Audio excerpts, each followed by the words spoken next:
Hello students, आज वाले lecture में अपन कंटिन्यू पढ़ना शुरू करते हैं इलास्टिसिटी, जिसके बारे में अपन पढ़ रहे थे। तो ये अपना चैप्टर आ गया बेटा, mechanical properties of solid. Last lecture है आज वाला बेटा, आज वाले लेक्चर में खत्म हो जाएगा। बहुत छोटा सा चैप्टर है ये, ठीक है ना।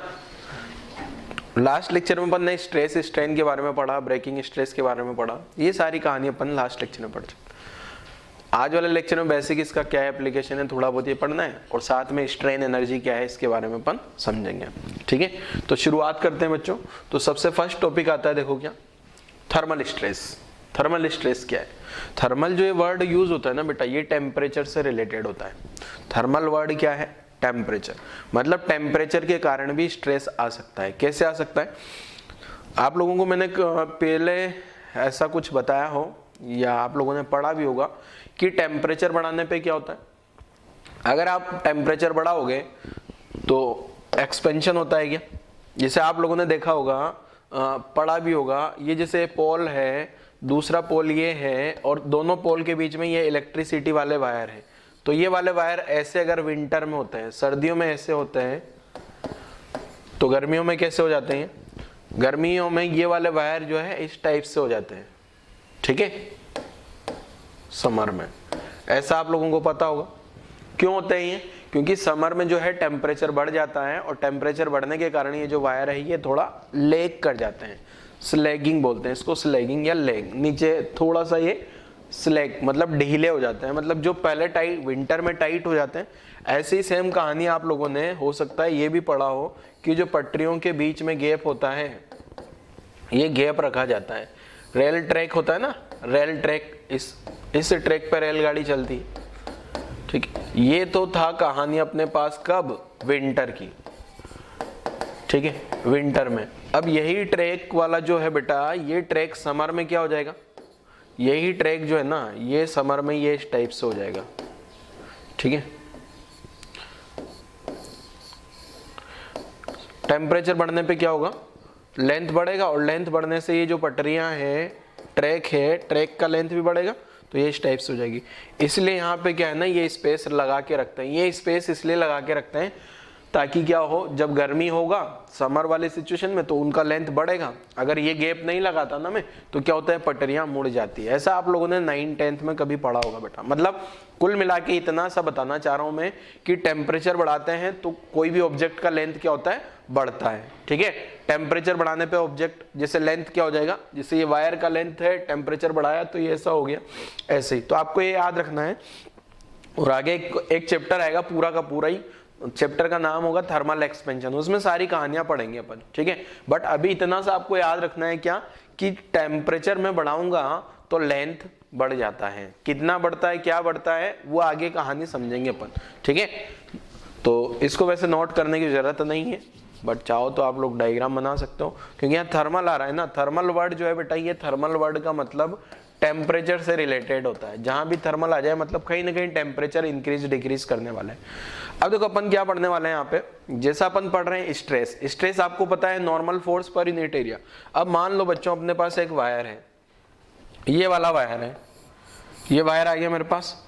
अब ये वायर क्या है ना, कि मैंने इसको दोनों साइड से बांध दिया, ये इस टाइप से बांध दिया, यहाँ से बांध दिया और इधर से भी बांध दिया, ठीक है। अब मैं क्या करता हूँ, टेम्परेचर इंक्रीज करता हूँ। जैसे ही टेम्परेचर को राइज किया जाएगा, टेम्परेचर को राइज किया जाएगा, इंक्रीज किया जाएगा, तो ऐसे सिचुएशन में ये रोड क्या चाहेगी बेटा, रोड जो है बाहर की डायरेक्शन में जाना चाहेगी, रोड एक्सपांड होना चाहेगी। रोड एक्सपांड होना चाहेगी तो ये यहाँ से जो है ना एक डिफॉर्मिंग फोर्स लगता है इस डायरेक्शन। ये फोर्स हो गया अपना डिफॉर्मिंग फोर्स, डिफॉर्मिंग फोर्स। ये डिफॉर्मिंग फोर्स जो लगा अंदर की डायरेक्शन में लगा, तो यहाँ कोई ना कोई रीस्टोरिंग फोर्स भी क्रिएट होंगे क्या बच्चे? तो ये जो रीस्टोरिंग फोर्स बाहर की डायरेक्शन में आ गई, यहाँ पे रीस्टोरिंग फोर्स ऐसा आ गए, तो ये जो रीस्टोरिंग फोर्स क्रिएट हुए हैं यहाँ पे, तो ये रीस्टोरिंग फोर्स पर यूनिट एरिया जो होगा ना, वही थर्मल स्ट्रेस होगा। क्लियर है? मतलब मैंने क्या कर दिया, रोड को बांध दिया, टेम्परेचर को बढ़ा रहा हूं या टेम्परेचर को कम करूं, टेम्परेचर को कम करूंगा तो भी थर्मल स्ट्रेस आएगा। ऐसे सिचुएशन में रोड के दोनों एंड पॉइंट फिक्स होने चाहिए दीवार पे। टेम्परेचर कम करूंगा तो क्या होगा, रोड की लेंथ कम होना चाहिए, और लेंथ कम होना चाहिए तो रीस्टोरिंग फोर्स आएंगे और डिफॉर्मिंग फोर्स, वो सारी कहानी। तो थर्मल स्ट्रेस, यही स्ट्रेस वर्ड तो आपको पता था, नॉर्मल फोर्स पर यूनिट एरिया। तो यहाँ पे क्या हो जाएगा, वही नॉर्मल फोर्स पर यूनिट एरिया, बट यहाँ जो डिफॉर्मिंग फोर्स है ना, वो डिफॉर्मिंग फोर्स किसके कारण आ रहा है, वो टेम्परेचर के कारण। टेम्परेचर बढ़ने से यहाँ पे डिफॉर्मेशन होना चाहिए। क्लियर है, लिख लें इसके बारे में। चलो गायब करते हैं, गायब। तो क्या है देखो, थर्मल स्ट्रेस ये जो रोड है, if rod is fixed between two rigid support due to change in temperature its length will change and so it will exert normal stress on support, this stress is called thermal stress. ये एक road आ गई blue colour की, इधर दीवार है, ये length L आ गई। जैसे मैं टेम्परेचर राइज करता हूं तो यहाँ पे ये जो फोर्स आ जाएंगे, कुछ कैसे फोर्स आएंगे आपको मैंने अभी डायग्राम में बताया था। तो ये जो रीस्टोरिंग फोर्स आ गया, क्या अगर मान लो मैंने टेम्परेचर राइज करा तो इसका जो डिफॉर्मिंग फोर्स है वो अंदर की डायरेक्शन में लगेगा, ये रीस्टोरिंग फोर्स बाहर आ गया। ठीक है, अब मुझे पता करना है कि जो थर्मल स्ट्रेस है ये कंप्रेसिव है या टेंसाइल है। तो स्ट्रेस जो होगा वो कंप्रेसिव होगा कब, जब टेम्परेचर इंक्रीज करूंगा। टेम्परेचर इंक्रीज करूंगा ना, टेम्परेचर इंक्रीज करूंगा तो ये रोड जो है ये क्या होना चाहिए, कंप्रेस होना चाहिए क्या, तो कंप्रेसिव स्ट्रेस हो गया। ठीक है, टेम्परेचर इंक्रीज करूंगा तो क्या होगा, रोड कंप्रेस होना चाहिए। क्यों कंप्रेस होना चाहिए, क्योंकि रोड फैलना चाहिए पर फैल नहीं पा रही ना, रोड का लेंथ तो वही रहना है, दीवारें फिक्स है। तो जैसे ही मैं टेम्परेचर इंक्रीज करूंगा तो ये रोड का लेंथ क्या होगा, कंप्रेसिव फोर्स लगेगा ना इस पे बाहर से, तो एक कंप्रेसिव स्ट्रेस आ गया और टेंसाइल स्ट्रेस आ गया डिक्रीज करूंगा तो। ठीक है, अब ये थर्मल स्ट्रेस, जैसे यंग्स मॉडुलस क्या होता है, स्ट्रेस अपॉन स्ट्रेन, तो यहाँ पे क्या लिख दूंगा मैं, thermal stress upon thermal strain आ जाएगा यंग्स मॉडुलस। तो थर्मल स्ट्रेस क्या आ गया बेटा, y into thermal strain, y into thermal strain. अब ये जो थर्मल स्ट्रेन होता है बेटा, ये फॉर्मूला जो है ना, ये कैसे आया, ये यही बेसिक फॉर्मूला है। y पता है ना आपको, यंग्स मॉडुलस जो होता है स्ट्रेस अपॉन स्ट्रेन। तो यहां से मुझे स्ट्रेस चाहिए तो इस स्ट्रेन को इधर ला दूं, क्रॉस मल्टीप्लाई कर दूं, तो y इंटू स्ट्रेस। तो आप देखो जरा, ये y इंटू स्ट्रेस ही आ रहा है, बट थर्मल थर्मल लगा दिया साथ में। अब ये जो है ना, थर्मल स्ट्रेन को अपन डिनोट करते हैं बेटा किससे, डेल्टा एल अपॉन एल से। थर्मल स्ट्रेन को किससे डिनोट करते हैं बेटा अपन, डेल्टा एल अपॉन एल से। अब एक फॉर्मूला है जो अपन आगे थर्मल एक्सपेंशन में पढ़ेंगे। थर्मल एक्सपेंशन में ये बताता है कि कोई भी रोड का लेंथ टेम्परेचर बढ़ाने पे कितना बढ़ेगा। तो ये जो डेल्टा एल अपॉन एल होता है ये टेम्परेचर के डायरेक्टली प्रोपोर्शनल होता है। डेल्टा एल अपॉन एल जो है, डेल्टा एल क्या है, चेंज इन लेंथ, और एल क्या है, ओरिजिनल लेंथ। तो ये जो डेल्टा एल अपॉन एल की कहानी है बच्चे, ये अपन वैसे तो आगे पढ़ेंगे, बट ये जो चेंज इन लेंथ होता है ना, वो directly proportional to change in temperature. जितना ज्यादा टेम्परेचर में चेंज होगा उतना लेंथ में चेंज आएगा, और डायरेक्टली प्रोपोर्शनल टू लेंथ। अब प्रोपोर्शनलिटी हटाओगे ना तो एक कांस्टेंट आता है, उसका नाम भी अल्फा है, उसका नाम जो है वो क्या है, अल्फा। तो अल्फा एल डेल्टा टी। अब यहाँ पे टेम्परेचर को हो सकता है अभी आगे जो कहानी आएगी तो यहाँ से डेल्टा थीटा से भी डिनोट करते हैं इसको, टेम्परेचर को, alpha delta T. Alpha proportionality constant है जिसको बोला जाता है linear expansion coefficient, linear expansion coefficient भी बोल सकते हो जिसको आप लोग। तो ये किसी को अगर इसका प्रूफ चाहिए, क्योंकि मैं direct delta L upon L का वैल्यू डायरेक्ट लिख दूंगा अल्फा डेल्टा टी, या चेंज इन टेम्परेचर को बुक्स में डेल्टा थीटा भी लिखा होता है, कोई बुक्स में डेल्टा थीटा लिखा होता है और कोई बुक्स में डेल्टा टी लिखा होता है। डेल्टा टी भी लिखा होता है, डेल्टा थीटा। डेल्टा टी जो है राइज इन टेम्परेचर या चेंज इन टेम्परेचर। ठीक है, तो ये इस टाइप से, ये वाला भी मैं डायरेक्ट लिख दूंगा बेटा। ये फॉर्मूला अपन अगले वाले चैप्टर में पढ़ेंगे। इस चैप्टर का नाम होगा अपना क्या, थर्मल एक्सपेंशन। ठीक है, थर्मल एक्सपेंशन नाम का एक टॉपिक आएगा आगे कहीं चैप्टर्स में, तो वहां पे पढ़ेंगे। थर्मल एक्सपेंशन के मतलब टेम्परेचर के कारण जो एक्सपेंशन होता है। ठीक है, क्लियर है, तो यहां तक नोट कर लो। ये वाली कहानी लिख लेना आप, क्योंकि ये वाली कहानी जो है अभी यहाँ पे मैं नहीं बताऊंगा, यहाँ डायरेक्ट आ जाएगा, डेल्टा एल अपॉन एल को अल्फा डेल्टा टी लिख देगा। ठीक है, अब मुझे पता लग गया है thermal strain delta L upon L क्या आ गया, ये थर्मल स्ट्रेन का वैल्यू पता लगेगा, डेल्टा अल्फा डेल्टा थीटा या अल्फा डेल्टा टी। तो थर्मल स्ट्रेस क्या आ जाएगा, वाई इंटू स्ट्रेन का वैल्यू रख लेंगे। ठीक है, तो ये जो थर्मल स्ट्रेस है, थर्मल स्ट्रेस, तो ये आ जाएगा Young's modulus into alpha delta theta. ठीक है, अब इस थर्मल स्ट्रेस के कारण अगर मुझे फोर्स चाहिए, कितना फोर्स लगा है, तो थर्मल फोर्स क्या आ जाएगा,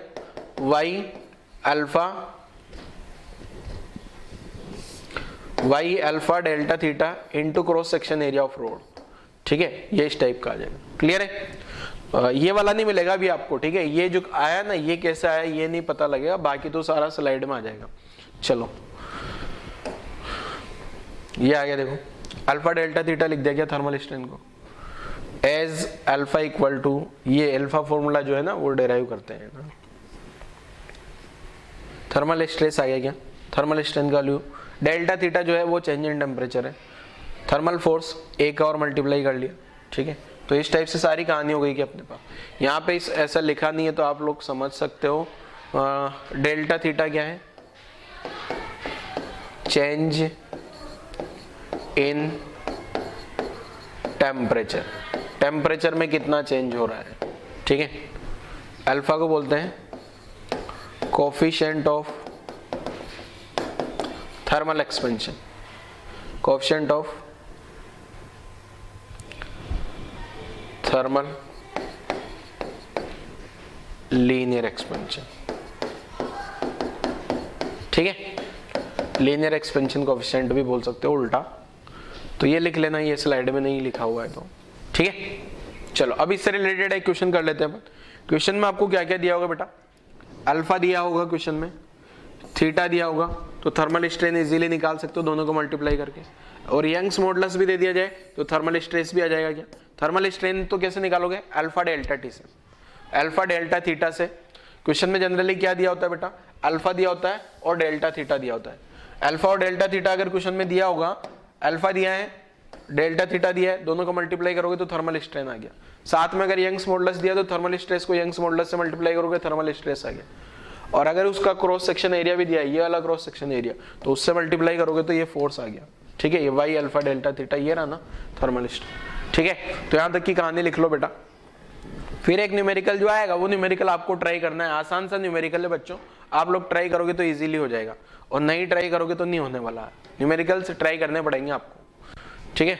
चलो शुरुआत करेंगे बच्चों, गायब कर दो इसको, गायब। देखो क्या है, ये आ गया आपका न्यूमेरिकल। न्यूमेरिकल आप लोग देख पा रहे होंगे बच्चा, क्या है देखो, एक्सप्लेन कर देंगे इसको। मेटल रोड का यंग्स मॉडुलस भी दिया है, कोफिशिएंट ऑफ लीनियर एक्सपेंशन दिया है ये अल्फा, और डेल्टा चेंज इन टेम्परेचर दिया है, लीनियर कंप्रेसिव स्ट्रेस कितना होगा ये पता करना है, ठीक है। तो पहले तो मैं थर्मल स्ट्रेन निकाल लूंगा बेटा। थर्मल स्ट्रेन जो होगा उसको अपन लिखते हैं डेल्टा एल अपॉन एल से, और ये आ जाता है कि alpha into delta theta. Delta theta होता है चेंज इन टेम्परेचर, अल्फा होता है लीनियर कोफिशिएंट, ठीक है, एक्सपेंशन वाला कोफिशिएंट। तो मेरे पास जो थर्मल स्ट्रेन जो आया ना, ठीक है, या फिर मैं थर्मल स्ट्रेस अगर लिखूं तो थर्मल स्ट्रेस क्या आ जाएगा बेटा, y into alpha delta theta. अभी अभी पिछला स्लाइड में समझाया ना बच्चे, तो अपने को थर्मल स्ट्रेस ही चाहिए क्या, तो थर्मल स्ट्रेस कितना आ गया प्यारे बच्चे, थर्मल स्ट्रेस बरोबर यंग्स मॉडुलस। क्वेश्चन को सीजीएस में सोल्व करना क्योंकि ज्यादातर डेटा सीजीएस में ही है, ठीक है। 1.6 इंटू 10⁻⁵, इसका 1 डिग्री सेंटीग्रेड आएगा, उसका डिग्री सेंटीग्रेड गायब हो जाएगा ना। अब इसको सिंप्लीफाई करेंगे तो आंसर आ गया थर्मल स्ट्रेस करना। तो थर्मल स्ट्रेस कितना आ गया देखो बेटा, थर्मल स्ट्रेस जो है ना, ये 16 इंटू 4 64 इंटू 10 पावर कितना हो गया 7, और स्ट्रेस का यूनिट लिखोगे तो न्यूटन पर मीटर स्क्वायर नहीं लिखना है यहाँ पे, डाइन पर सेंटीमीटर स्क्वायर, ठीक है। वैसे यूनिट आ जाएगा इसके जैसा सेम, बाकी ये डिग्री सेंटीग्रेड से डिग्री सेंटीग्रेड तो गायब हो जाएगा ना, ठीक है। तो ये इस टाइप का अपना आंसर हो गया थर्मल स्ट्रेस का। आपको थर्मल स्ट्रेस ही पूछा था, ये कंप्रेसिव स्ट्रेस। क्लियर है, नोट कर लो जरा कहानी, नोट कर लो बेटा, जल्दी से नोट करो।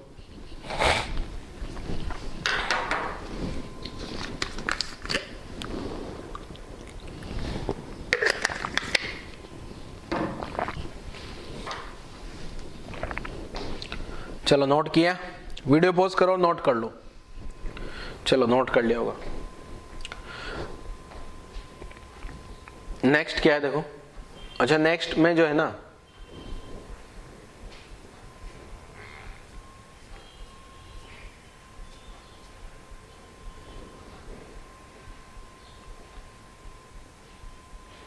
देखो ये वाला जो क्वेश्चन है ना बच्चे, इसमें जो क्वेश्चन होगा, इसमें ये इस टाइप का डायग्राम होगा, ये इस टाइप का डायग्राम होगा, ठीक है।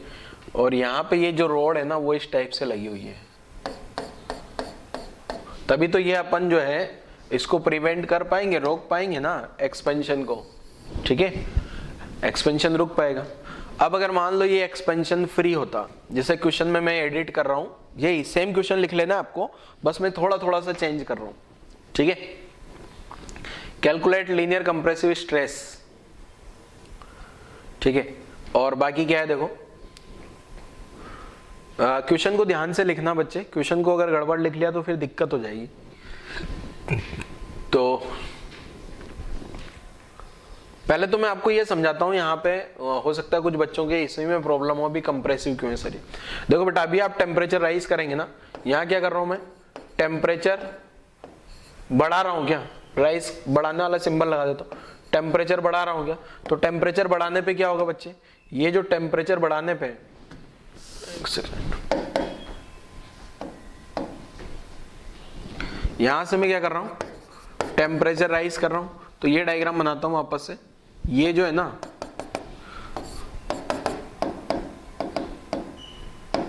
ये जो रोड है, ये तो रोड आ गई अपने पास।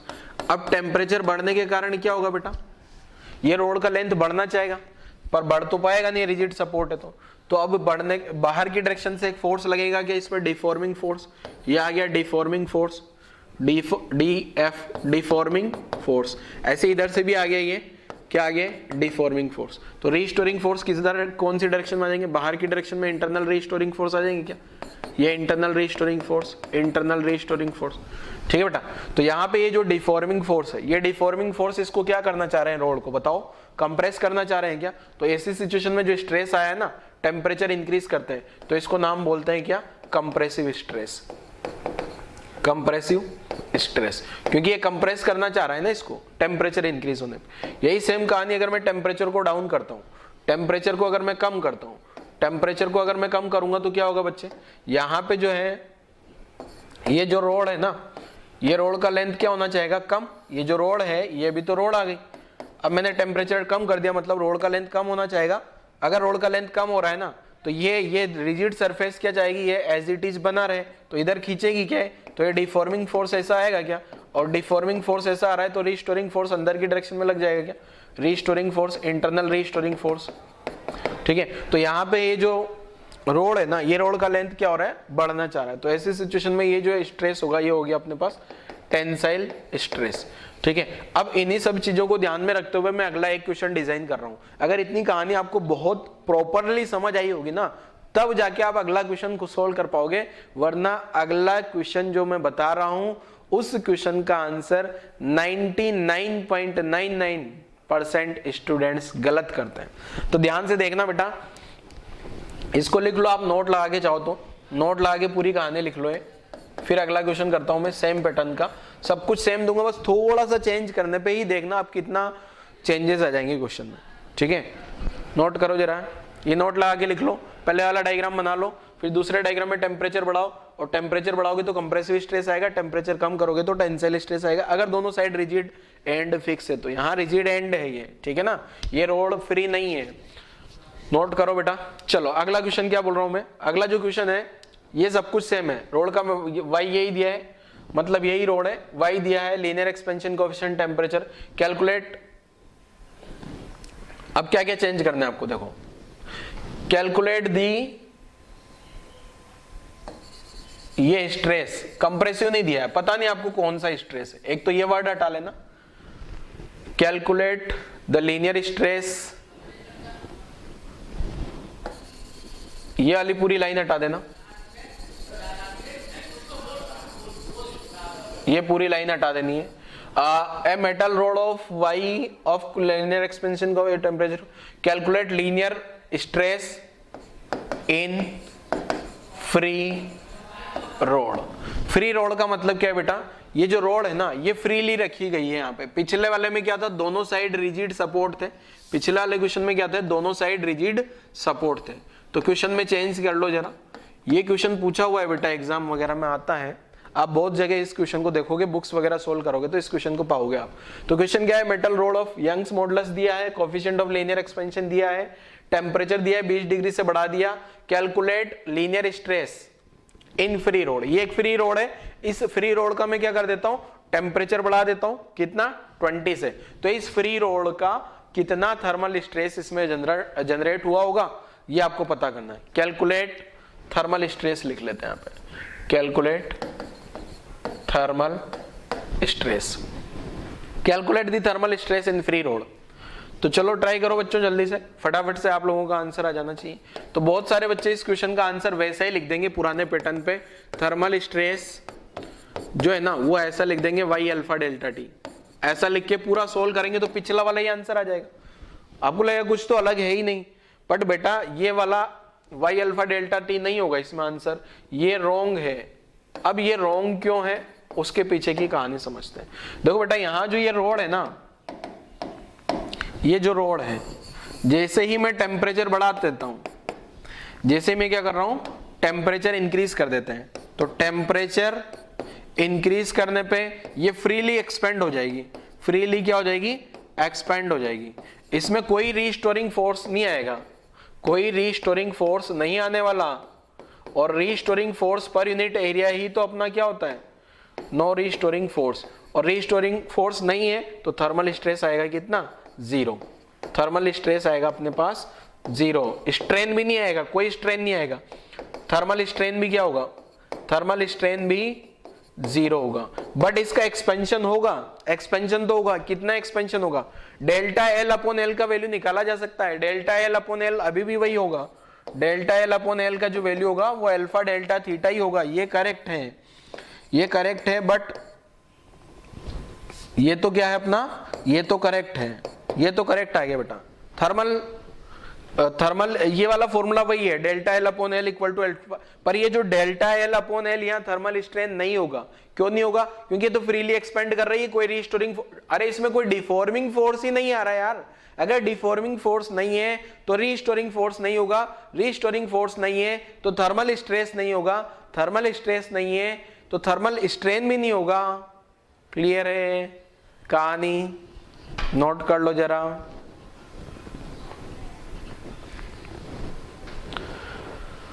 ठीक है, वो थर्मल वाला फोर्स भी नहीं होगा कोई, तो ये इस टाइप से इस क्वेश्चन का आंसर 0 होगा, और जो ये इस टाइप का सोल्व कर देगा वो आंसर रॉन्ग है। ठीक है, जो पिछले वाला क्वेश्चन अपन ने सोल्व किया।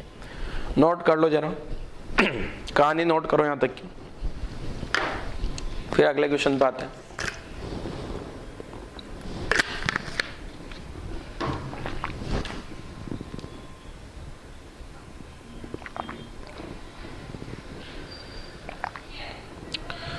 चलो नोट कर लिया होगा आप लोगों ने। आगे बढ़ते हैं। पॉइजन्स रेशियो क्या है? एक रेशियो के बारे में पढ़ रहे हैं, पॉइजन्स रेशियो। हेडिंग लगा लेना है छोटा सा, ये पूरा स्लाइड में लिखा हुआ आ गया, कोई दिक्कत नहीं। पॉइजन्स रेशियो क्या होता है? देखो बेटा, पॉइजन्स रेशियो के बारे में समझ लेते हैं। अगर मान लो कोई भी रोड है बेटा, जैसे मान लो ये रोड है, अब इसको मैं खींच रहा हूं ना, अगर मैं इसको खींचूंगा तो इसका लेंथ बढ़ेगा क्या? अगर इसका लेंथ इंक्रीज कर रहा है तो डेफिनेटली इसका जो रेडियस है वो कम होगा क्या?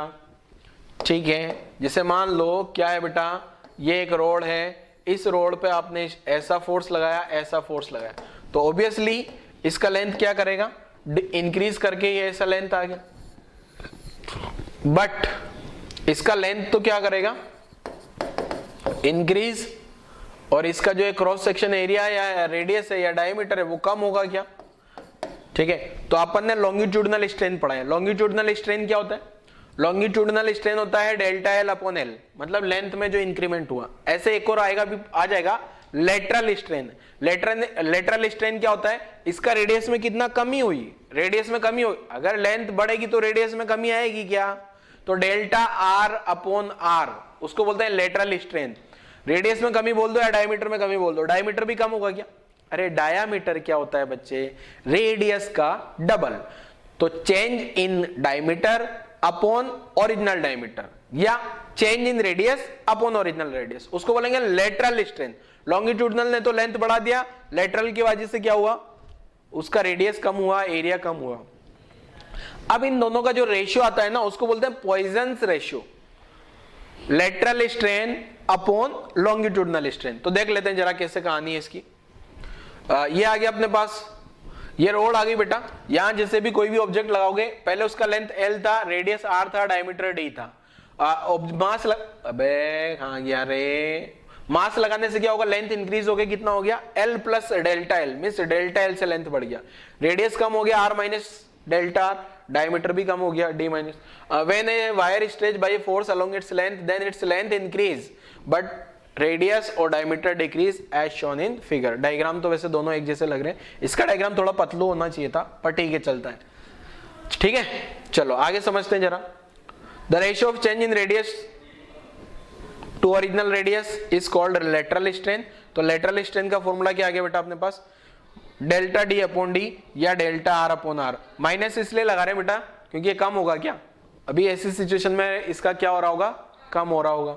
यहाँ स्ट्रेस जो आएगा वो टेंसाइल स्ट्रेस आएगा क्या, टेंसाइल स्ट्रेस मतलब खींचेगा, लेंथ बढ़ेगी, लेंथ बढ़ेगी तो रेडियस और डायमीटर कम होगा तो माइनस आ रहा है वो, ठीक है ना, उससे घबराने वाली कोई बात नहीं है। ऐसे लॉन्गिट्यूडनल स्ट्रेन तो आपको पता ही है, लॉन्गिट्यूडनल स्ट्रेन क्या आएगा, ये तो पहले भी पढ़ा हुआ है कि डेल्टा एल अपॉन एल। तो पॉइजन्स रेशियो जो होता है ना, it is defined as the ratio of lateral strain to longitudinal strain. तो पॉइजन्स रेशियो को सिग्मा से डिनोट करते हैं, और ये जो सिग्मा का वैल्यू आ गया lateral strain upon longitudinal strain. क्या फॉर्मूला याद रहेगा बेटा आपको, फॉर्मूला याद रहेगा क्या, सिग्मा वाला, सिग्मा जो है minus delta D upon D delta L upon L.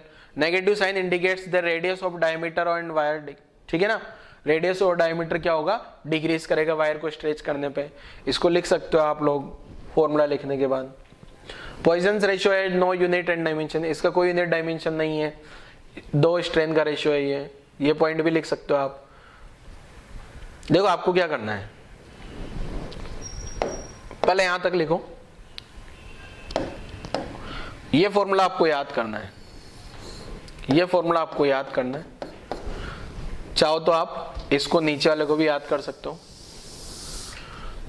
ये ऐसे पूरा ही याद रख सकते हो। ये अब आपको पता है ना, लॉन्गिट्यूडनल स्ट्रेन तो डेल्टा एल अपॉन एल आ गया, माइनस क्यों लगाया, क्योंकि लेटरल स्ट्रेन में जो है माइनस आता है, डेल्टा डी अपॉन डी। तो याद रख लोगे फॉर्मूला, माइनस का ध्यान जरूर रखना बेटा। तो ये आ गया अपने पास पॉइजन्स रेशियो, कहानी लिख ले, यहां तक की कहानी लिखो, वीडियो पॉज करो, स्टार मार्क कर लेना इन दोनों को एक साथ लिख के। अब आगे एक एक पॉइंट्स आएंगे ना जो यहाँ उचक उचक के से आते हैं, उनको नीचे लिख लेना, यहाँ एरो लगा लगा के, जैसे मैं लिखता था ना नोट्स में, तो आप एरो लगा के लिख लेना, ठीक है। तो जितने भी पॉइंट्स आए, पहला दूसरा तीसरा सबको लिखना। गायब कर दूं, गायब। पहला पॉइंट लिखो, negative sign indicates the radius of diameter of the wire decrease when it is stretch, stretch करूंगा तो रेडियस डायमीटर कम होगा। दूसरा पॉइंट लिखो, Poisson's ratio is no unit and dimension as it is ratio of two strain, strain जो है दोनों same same quantity है तो उनका कोई भी यूनिट एंड डायमेंशन नहीं होगा, दोनों का भी नहीं होता बेचारों का, उनका स्ट्रेन का। दूसरा पॉइंट लिख लेना। तीसरा पॉइंट, theoretical limit of Poisson's ratio, Poisson's ratio ये ध्यान रखना बेटा, कहां से कहां तक जाएगा। तीसरा पॉइंट में क्या लिखना, पॉइजन्स रेशियो की जो वैल्यू है -1 से 0.5 तक जाती है, -1 से 0.5 तक। पॉइजन्स रेशियो की वैल्यू 0.7, 0.8, 0.9, 0.6 कभी नहीं हो सकती, -2 भी नहीं हो सकती। कहां से कहां जाता है, -1 से 0.5, याद रख लोगे क्या, 3 पॉइंट हो गए। और the practical limit of Poisson's ratio from 0 to 1, practically 0 से 0.5 तक जाता है, ये थ्योरेटिकल है प्रैक्टिकल है, ठीक है। थ्योरेटिकली तो -1 से 0.5 और प्रैक्टिकली 0 से 0.5। चलो आ जाते हैं question. Poisson's ratio can not have the value, कौन सा वैल्यू नहीं हो सकता, 0.7, 0.2, 0.1, 0.3। बताओ जल्दी से क्या आंसर होगा इसका, अभी अभी पिछली स्लाइड में बताया है। चलो आंसर हो जाएगा इसका, अब तो बता दो यार, पॉइजन्स रेशियो का वैल्यू -1 से 0.5 होता है, तो आंसर हो जाएगा अपना क्या, इस क्वेश्चन का जो आंसर हो जाएगा क्या अपना 0.7। 0.7 आंसर क्यों हुआ, समझ आया। अरे 0.5 से ज्यादा नहीं हो सकता ना, 0.5 से कम होना चाहिए, तो ये वाला ऑप्शन 0.7 से ज्यादा दिया है बेटा, ठीक है। यहाँ क्वेश्चन लगा के लिख लेना आप, ये अपना एक क्वेश्चन हो गया, ठीक है, नोट कर लो जरा। गायब। अगला एक टर्म आती है elastic potential, elastic potential energy stored इन वायर या स्ट्रेन एनर्जी। देखो जो वायर होता है बच्चे, उस वायर पे क्या किया आपने, उसको स्ट्रेच किया, स्ट्रेच करने पे क्या होगा, जैसे आप स्प्रिंग देखा है ना, स्प्रिंग नेचुरल लेंथ में होता है क्या, और स्प्रिंग का नेचुरल लेंथ में होगा तो कोई पोटेंशियल एनर्जी नहीं होता, उसको खींचते ही उसका पोटेंशियल एनर्जी आ जाता है कितना, ½ के x²। ऐसा ही सेम कहानी इस वायर में भी है, वायर और रबर में, उसको जैसे ही आप खींचोगे ना तो उसका क्या होगा बेटा, उसका जो डिफॉर्मेशन होगा तो उसमें एक एनर्जी स्टोर हो जाती है, उस एनर्जी को बोला जाता है क्या, पोटेंशियल एनर्जी। तो इलास्टिक पोटेंशियल एनर्जी स्टोर्ड इन वायर, ठीक है, इसको स्ट्रेन एनर्जी भी बोल देते हैं। तो क्या देखो, when a wire has natural length the potential energy corresponding to atomic and molecular forces is minimum. Minimum होती है कब, जब नेचुरल लेंथ में वायर, तो उसका मिनिमम पोटेंशियल एनर्जी है वो स्टेबल सिचुएशन होता है। मिनिमम पोटेंशियल एनर्जी मतलब स्टेबिलिटी। अगला क्या आ रहा है, अगला पॉइंट, वायर को आपने डिफॉर्म किया, डिफॉर्म इंटरनल फोर्सेस का restoring force are setup and work होगा कुछ न कुछ, और ये वर्क डन होगा, यही पोटेंशियल एनर्जी की फॉर्म में सेव हो जाता है, ठीक है। ठीक है, energy stored, strain energy is the energy stored in body due to its deformation. अब कितनी आती है स्ट्रेन एनर्जी, इसके बारे में समझते हैं जरा। स्ट्रेन एनर्जी को समझाने के लिए बेटा मैं आपको इसको स्प्रिंग से कंपेयर करके बता देता हूँ, ठीक है। स्प्रिंग से कंपेयर करके बताऊंगा ना तो बड़ा आसानी से समझ आएगा आपको। देखो यहाँ बगल में मैंने एक स्प्रिंग भी लगा दी, ठीक है। ये स्प्रिंग को अगर मैं, ये नेचुरल लेंथ है, ये स्प्रिंग में नेचुरल लेंथ आ गई, ठीक है। अब स्प्रिंग पे क्या करता हूँ बेटा, मैं कोई भी ब्लॉक लगा दूंगा तो ये स्प्रिंग खिंच जाएगी क्या, ये खिंच गई क्या, यहाँ ब्लॉक लगाने से, ये ब्लॉक लगाने से ये स्प्रिंग खिंच जाती है, ठीक है। अब अगर मैं स्प्रिंग की बात करता हूँ, स्प्रिंग के लिए क्या करते हैं बेटा, ये जो स्प्रिंग की बात की जाए तो F इक्वल टू माइनस के एक्स स्प्रिंग फोर्स आ गया, और स्प्रिंग पोटेंशियल एनर्जी, ये तो अपने पास स्प्रिंग फोर्स आ गया, ठीक है। ये तो आ गया अपने पास स्प्रिंग फोर्स, स्प्रिंग फोर्स आ गया कितना, F इक्वल टू माइनस के एक्स, और साथ में जो स्प्रिंग में पोटेंशियल एनर्जी आती है वो कितनी आती है, spring potential energy U equal to half k x square. ये इतना स्प्रिंग पोटेंशियल एनर्जी होता है। X क्या होता है, कंप्रेशन और extension in spring from natural length, ठीक है। स्प्रिंग फोर्स आ गया। अब इसको इधर से कंपेयर करता हूं मैं, तो कंपेयर करते हुए देखते हैं जरा क्या होता है। देखो बेटा, इसको अगर मैं कंपेयर करूं तो कैसे कंपेयर करेंगे, देखो स्प्रिंग को मैंने क्या मान लिया, ये जो स्प्रिंग है इसके जैसा मैंने मान लिया कौन, वो जो इलास्टिक वायर है, या सिंपल ये वायर लिख देता हूं, ठीक है, ये वायर। अब ये वायर में मैं ऐसा कुछ करूं, ये F क्या था बेटा, फोर्स, स्प्रिंग फोर्स, एक्सटेंशन, और K स्प्रिंग कांस्टेंट। तो यहाँ पे अपन ने ये, इसको कंपेयर करता हूं मैं, देखो F अपॉन ए, यंग्स मॉडुलस यही होता है क्या, delta L upon L. Delta L क्या है बेटा, वो जो वायर है उस वायर में कितना एक्सटेंशन हो रहा है, मतलब ये जो डेल्टा एल काम कर रहा है ना, ये डेल्टा एल किसके जैसा काम कर रहा है, एक्स के जैसा, ठीक है। डेल्टा एल किसके जैसा काम कर रहा है, एक्स। और ये वाला जो फोर्स है ना एफ, ये जो स्प्रिंग फोर्स आता है, स्प्रिंग फोर्स लगाती है ना, तो यहाँ तो स्प्रिंग फोर्स आता है, यहाँ क्या आ गया, वो रीस्टोरिंग फोर्स, ठीक है। तो अब इसको मैं थोड़ा सिंप्लीफाई करता हूँ बेटा, तो इसको कैसे लिखा जा सकता है, देखो यहां से सिंप्लीफाई करने पे क्या लिख सकता हूं मैं, y equal to F L upon A into delta L, ठीक है, ऐसा लिखा जा सकता है ये, बोलो जरा। अब क्रॉस मल्टीप्लाई कर दूं तो f बरोबर क्या आ गया, f बरोबर A Y upon L into delta L.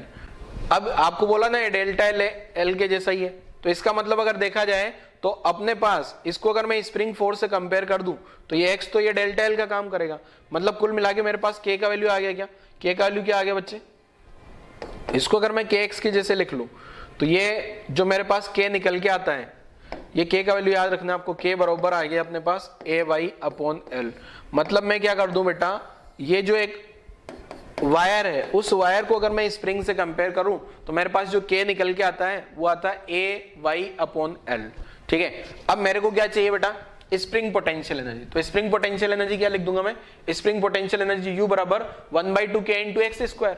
तो k की जगह क्या लिख देंगे 1/2, और k की जगह क्या आ जाएगा ए वाई अपॉन एल। k की जगह क्या लिख दूंगा ए वाई अपॉन एल, ये तो क्या आ गया, और x की जगह क्या लिख लेंगे डेल्टा एल। बस आ गई क्या पोटेंशियल एनर्जी, कितना पोटेंशियल एनर्जी आएगी, एक्सप्रेशन फॉर स्ट्रेन एनर्जी। तो स्ट्रेन एनर्जी का एक्सप्रेशन आ जाएगा। पहले यहां तक की कहानी लिखो बेटा, जल्दी से यहां तक की कहानी लिखो फटाफट।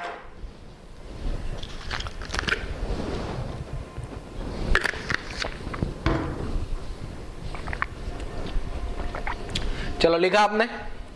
तो अब जो अपन स्ट्रेन एनर्जी लिख रहे हैं, तो स्ट्रेन एनर्जी जो को कंपेयर करेंगे ना बेटा, तो स्ट्रेन एनर्जी क्या आ गई देखो, स्ट्रेन एनर्जी स्प्रिंग से कंपेयर किया तो 1/2 kx स्क्वायर, ये तो स्प्रिंग का होता है क्या, तो यहाँ आ जाएगा k की जगह क्या YA/L into delta L whole square. कैसे लिखा है मैंने, ये जो है ना स्प्रिंग से कंपेयर करा मैंने ना, स्प्रिंग का जो एनर्जी लिखते हैं ना अपन, स्प्रिंग पोटेंशियल एनर्जी लिखते हैं ना 1/2 kx स्क्वायर, वहां से कंपेयर करके मैंने इसको लिख लिया है, ठीक है ना। ये स्प्रिंग से कंपेयर किया मैंने और ये लिख दिया। स्ट्रेन एनर्जी याद रहेगा बेटा, ठीक है। तो मैं तो क्या बोलता हूं बेटा, आप लोग बस k को याद रखो, k क्या हो गया YA/L बस। एंड आपको ये भी पता होना चाहिए दूसरा पॉइंट क्या, x जो है वो डेल्टा एल के जैसा बिहेव कर रहा है, ये दो, तो आंसर आ जाएगा क्या आपका, ठीक है। अब मैं आपको इसको याद रखने का एक दूसरा मेथड बताऊंगा स्ट्रेन एनर्जी का, किस टाइप से आपको याद रखना है। तो आप बेटा यहां से एक टर्म देखो, स्ट्रेन एनर्जी जो आ रही है ना, स्ट्रेन एनर्जी में जो है आप उसको देखो, मैं निकाल रहा हूं अभी strain energy per unit volume. क्या निकाल रहा हूं बेटा, स्ट्रेन एनर्जी, या इसको ऐसे लिखता हूं, चलो यहां तक की कहानी लिखो फिर वहां समझाता हूं अभी आगे। यहां तक की कहानी लिखो, अभी आगे समझा देता हूं क्या है। देखो गायब, elastic potential energy stored in per unit volume of the wire. तो पर यूनिट वॉल्यूम में कितना एनर्जी आएगा, या elastic strain energy per unit volume of the wire, मतलब वो जो वायर है ना उसमें जो स्ट्रेन एनर्जी आ रही है वो पर यूनिट वॉल्यूम कितनी आएगी। तो देखो जरा मैं ऐसे लिख देता हूं, पोटेंशियल एनर्जी और वॉल्यूम का वायर, यही तो पता करना है ना मुझे। तो ऊपर वाली टर्म क्या आई थी, हाफ k की जगह YA/L into delta L whole square upon wire का वॉल्यूम क्या लिख दूंगा A/L, क्योंकि जनरली ये फॉर्मूला आपको इसी पैटर्न पे याद रखना है बेटा। जो भी फॉर्मूला बताऊंगा मैं इसको डेराइव करके वो वाला आपको याद कर लेना है।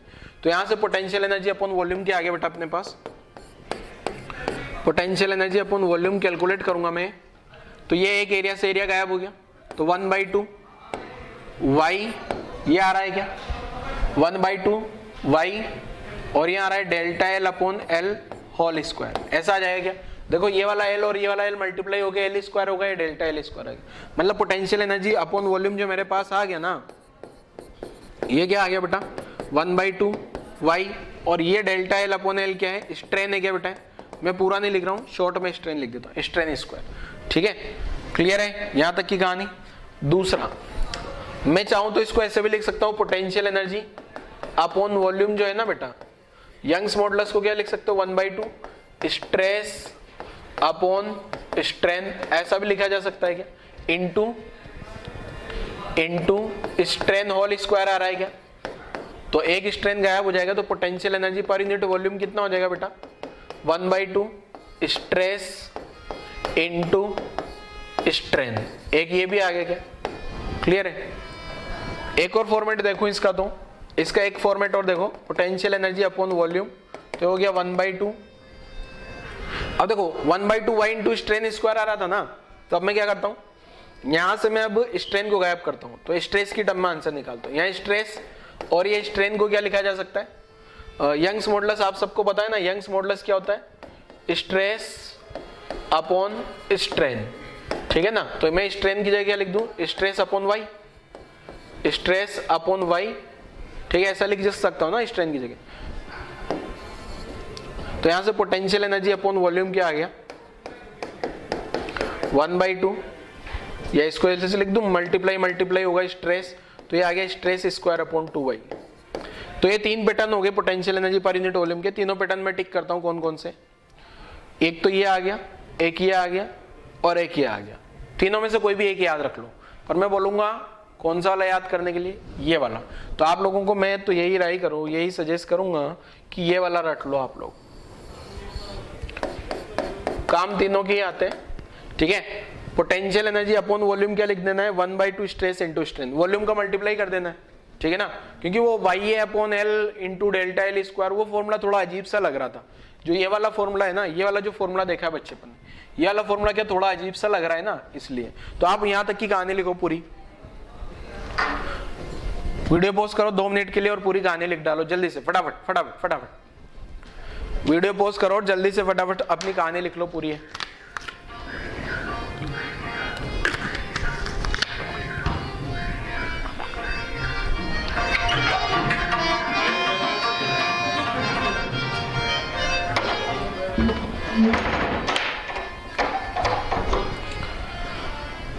लिखा? चलो आगे बढ़ते हैं।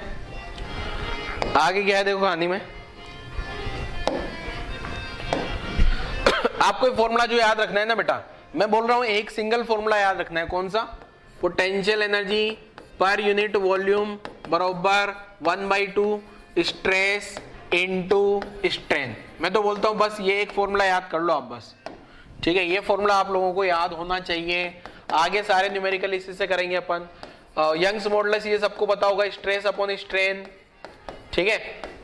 तो ये फॉर्मूला याद होगा ना, तो अगर स्ट्रेस नहीं दिया होगा क्वेश्चन में तो यहां से स्ट्रेस निकालूंगा, स्ट्रेन नहीं दिया होगा तो एक दूसरे फॉर्मेट में इसको अपन इजीली कन्वर्ट कर लेंगे। तो आप इस फॉर्मूले को याद रख लेना, इस चैप्टर का इंपॉर्टेंट फॉर्मूला है बेटा ये, इससे क्वेश्चन पूछा जाता है। अगला क्वेश्चन आप लोग खुद से ट्राई करना।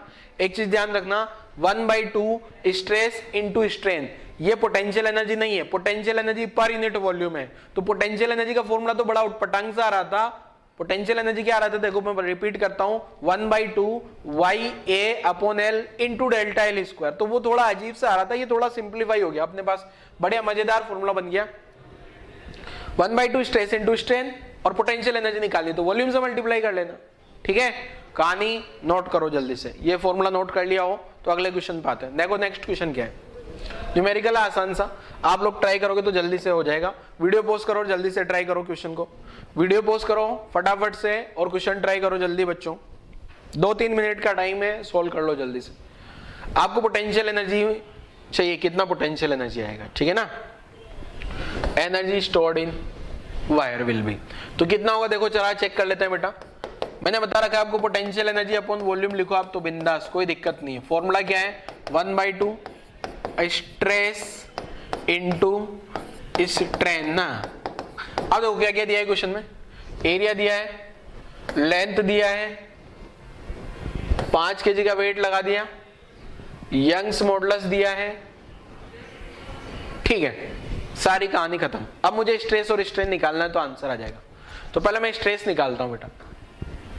तो स्ट्रेस कैसे आएगा देखो, यहां पे मुझे पोटेंशियल एनर्जी चाहिए ना, तो वॉल्यूम, स्ट्रेस और स्ट्रेन चाहिए। तो सबसे पहले मैं स्ट्रेस निकाल लेता हूं। स्ट्रेस अपन लिखते हैं डिफॉर्मिंग फोर्स अपॉन एरिया। तो यहां से डिफॉर्मिंग फोर्स देखूंगा तो 5 kg का वेट है तो 5 × G 10 और एरिया कितना आ रहा है बेटा 1 सेंटीमीटर स्क्वायर को मीटर स्क्वायर में कन्वर्ट करूंगा तो -4, तो 10 × 10⁻⁵ ये तो मेरे पास निकल के आया स्ट्रेस, ठीक है। अब क्वेश्चन में मेरे को स्ट्रेन नहीं पता लग रहा, कहीं से एक्सटेंशन नहीं दिया है, बट क्या क्वेश्चन में मेरे को यंग्स मॉडुलस दिया है क्या, कहां दिया है यंग्स मॉडुलस, ये रहा Young's modulus of elasticity. Brass का जो है ये मॉडुलस ऑफ इलास्टिसिटी दिया है क्या, ये वाली टर्म, ठीक है। तो मैं यंग्स मॉडुलस क्या लिख सकता हूं, स्ट्रेस अपॉन स्ट्रेन, ठीक है। तो यंग्स मॉडुलस का वैल्यू 10⁻11, 1 × 10⁻11, स्ट्रेस यहां से निकाल लिया 5 × 10⁵ अपॉन स्ट्रेन। तो यहां से स्ट्रेन आ गया मेरे पास, क्रॉस मल्टीप्लाई करने पे, यहां से अगर मैं क्रॉस मल्टीप्लाई करूंगा ना तो स्ट्रेन आ जाएगा। तो स्ट्रेन कितना आ रहा है देखो, स्ट्रेन उसको उधर ले गया तो ये आ गया 5 × 10⁻⁻6, ठीक है, 5 × 10⁻⁻6। इसको क्रॉस इसको नीचे ला दिया, इसको इधर, स्ट्रेन भी आ गया, मतलब स्ट्रेस आ गया, स्ट्रेन आ गया। अब बस ये वॉल्यूम पता लग जाए, वॉल्यूम क्या लिख दूंगा तो आंसर आ जाएगा, वॉल्यूम A × L लिख दूंगा बेटा, वायर का वॉल्यूम। ये जो इस टाइप का वायर होता है ना बेटा, ये इस टाइप का ही तो वायर होगा, तो ये वायर का क्रॉस सेक्शन एरिया आपको दिया है, ये क्रॉस सेक्शन एरिया है, वायर का लेंथ भी दिया है, ये रहा लेंथ और ये रहा वॉल्यूम, सॉरी। तो एरिया लिख दिया -4, 1 × 10⁻⁻4 से एरिया लिख सकता हूँ, 1 × 10⁻⁻4 मीटर स्क्वायर में आ जाएगा, इंटू 0.2, तो 1 पॉइंट और लगा दो तो वॉल्यूम कितना निकल के आ गया मेरे पास, 2 × 10⁻⁻5 आ गया है ना। बाकी पोटेंशियल एनर्जी अपॉन वॉल्यूम, तो पोटेंशियल एनर्जी अपॉन वॉल्यूम कितना आ गया 2 × 10⁻⁻5 बरोबर 1/2, स्ट्रेस कहाँ रहा 5 × 10⁻5, स्ट्रेन कहाँ रहा 5 × 10⁻⁻6, ठीक है। अब यहां से कैलकुलेशन करने पे 2 से 2 गायब हो जाएगा बेटा, तो पोटेंशियल एनर्जी मेरे पास जो निकल के आई बेटा 5 × ये 5, ये 10⁻5 गायब हो जाएगा, 5 × 5 25 हो गया, इंटू 10⁻⁻6 जूल।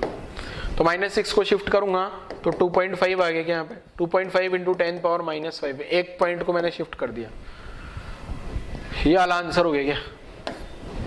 ठीक है, नोट कर लो। क्वेश्चन में कभी कभी potential energy per unit volume भी पूछा जा सकता है, ठीक है ना बेटा। तो ये फॉर्मूला अगर आपको याद होगा तो ये सारी कहानी आप लोग खुद से सोल्व कर सकते हो। नोट करो जल्दी फटाफट से, वीडियो पॉज करो और नोट कर लो। चलो आगे बढ़े, वीडियो पॉज करके आई थिंक आप लोगों ने नोट कर लिया होगा। 1 2 3 गायब। चलो अब एप्लीकेशन इलास्टिक बिहेवियर, ये फालतू की चीजें हैं बट आप लोग सब पढ़ सकते हो इनको, तो मैं फटाफट से एक्सप्लेन करता हूँ। Elastic behaviour of material is required while designing, bridge को डिजाइन करो, construction, home, mall, machinery, crane, industry, ये सब में काम होता है इलास्टिसिटी का। आप लोग अगर सिविल इंजीनियर बनते हो तो सब चीजें काम आएगी है। सिविल इंजीनियरिंग के लिए बहुत इंपॉर्टेंट है, ब्रिज बनाना, कंस्ट्रक्शन और मैकेनिकल में मशीनरी वगैरह में भी काम आती है। तो जब सिविल इंजीनियरिंग के लिए जाते हैं तो बहुत सारी चीजें पढ़ाई जाती है। बोल रहे हो सर हमें क्या पढ़ा रहे हो फालतू में, बायो में भी काम आती चीजें, ठीक है आपका। चलो तो पहला वाली टर्म आ गई कौन सी, bridge and building. Bridge and building में क्या होगा, bridge is so design that apart from on load, bridge का खुद का लोड होता है तो इलास्टिसिटी के कारण क्या हो, it should be able to withstand load of the traffic वगैरह, ठीक है, कहानी विंड वगैरह से, ये सब कहानी आपको नोट कर लेनी। बिल्डिंग वगैरह में भी बीम वगैरह, अभी आगे फोटो आएंगे, फोटो से समझ आएगा। जैसे कोई ये बीम है, एक बीम ऐसे बिल्डिंग के लिए लगा दी मैंने, तो इसका खुद के वेट के कारण ये बेंड हो जाती है ऐसे, तो ये बेंड हो गई ना ऐसे। ये जो इसका जो बीम है ना, बीम बताता हूँ, ये ओरिजिनल रोड ऐसे थी बेचारी, ओरिजिनल रोड ऐसे थी, ठीक है, ओरिजिनल रोड ऐसे है। अब बीम लगाने से वेट लगाने से ये जो रोड है ऐसे बीच में ऐसे टिल्ट कर गई, ये ऐसे टिल्ट कर गई, ये ऐसे टिल्ट कर गई, ये लोड लगाने से यहाँ पे, ठीक है, ऐसा डायग्राम है। मतलब पहले ऐसे थी और बाद में जो है ना, बाद में ऐसे हो गई वो, जैसे वायर बताया था ना मैंने, दो उसके बीच में वायर लगे, तो वो इस टाइप से जो है ये कहानी है बेटा। Minimize the let study behaviour of the beam, beam का लेंथ L दिया है, ब्रेड्थ B दिया है, डेप्थ D दिया है, और इस पर W का लोड लगा दिया सेंटर पे, तो कितना सेगिंग होता है, मतलब ये जो बीम है ना ये कितना नीचे आ जाता है, इसका सेंटर टू सेंटर डिस्टेंस। ये जो रेड पॉइंट है ये पहले वाला सेंटर है, और ये वाला रेड पॉइंट बाद वाला सेंटर है, तो दोनों के बीच में कितना सेपरेशन आ गया, इसको डेल्टा बोला जाता है। ये डेल का साइन है डेल्टा का, छोटा डेल्टा है, बड़ा डेल्टा तो ट्रायंगल के जैसा बनता है, स्मॉल डेल्टा, ये सेगिंग है, मतलब कितना शिफ्ट हो गया ये डेल्टा, ठीक है। इसके लिए एक फॉर्मूला है जो आपको डायरेक्ट याद रखना है, Y Young's modulus of the material of the beam, the depression या सेगिंग, डिप्रेशन जो है मिडल पे, वो फॉर्मूला याद रख लेना, आपको डायरेक्ट फॉर्मूला याद होना चाहिए। Bend, load, length, breadth, width, Young's modulus of elasticity, ये सारा प्रोपोर्शनलिटी और इन सब का रिलेशन है। तो ये फॉर्मूला आप लोग याद कर लो एक, ठीक है, क्वेश्चन में से आता नहीं है इससे ज्यादा कुछ खास, ठीक है। ये फॉर्मूला याद होगा तो ये सारे प्रोपोर्शनलिटी रिलेशन आपको ऑटोमेटिक पता लग जाएंगे।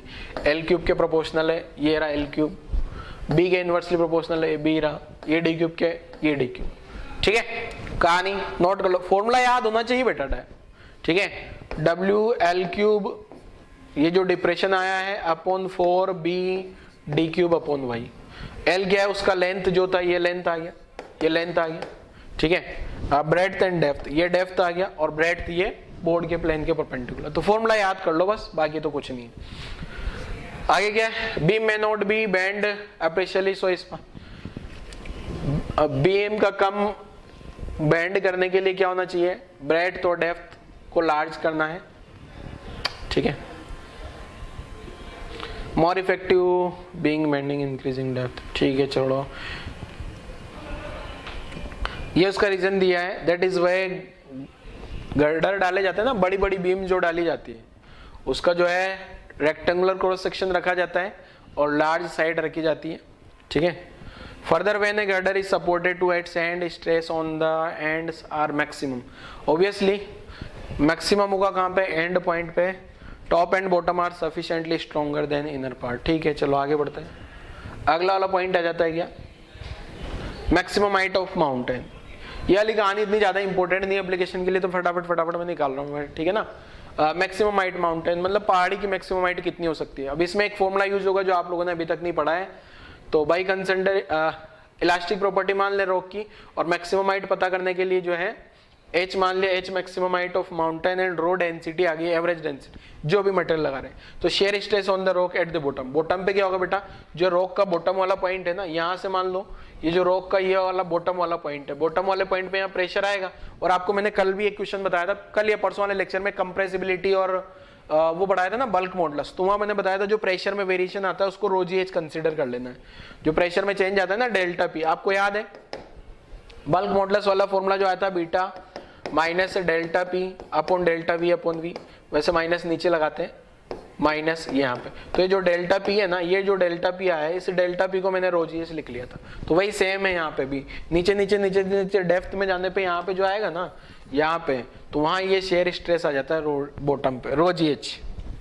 ठीक है, अब ये जो ρgh आ गया, तो remember ρgh not a pressure is the side of mountain are free, ये प्रेशर नहीं है, ठीक है, शेयर स्ट्रेस है बॉटम पे, बट उसी के जैसा है ना। अब जो है in fact the force acts vertically downward approximately represent shear stress further, और इसका जो यील्ड स्ट्रेंथ होता है रॉक का, वो ये रहा यील्ड स्ट्रेंथ।